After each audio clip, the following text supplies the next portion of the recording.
remember, in offertory, you have to be willing to be separated from a particular good in order to give it to God. And that means when he convinces people, I can't be separated from this thing, that's how he subverts the remainder part of the sacrifice, where we're willing to die to ourselves all the way to the end. And so he knew so I realized that's how he ended sacrifice. And then he just looks at me and says, it's how I took Adam and Eve out. It's how I'm taking your church out. It's how I took your government out.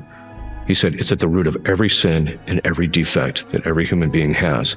And later he said, it's the cause of mediocrity in every single human being, which is absolutely true. Because in virtue, when we're striving for virtue, which is the greater good, to perfect ourselves in some particular aspect, which is the greater good, we have to be willing to be separated from certain things. Just take temperance. If I want to gain temperance, to master the virtue of fasting, for example, I have to be willing to put aside the lesser good of the pleasure I get out of food in order to achieve this greater good. It's ultimately when God allows it.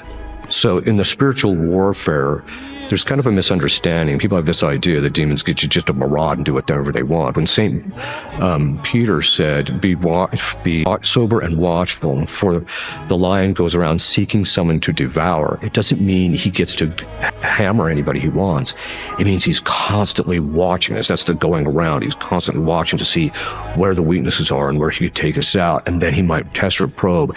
And if God lets him go in, then he goes in. But it means that the spiritual warfare, the entire battlefield is completely controlled by Christ. So even the demons can't do anything in relationship to us unless Christ gives them permission.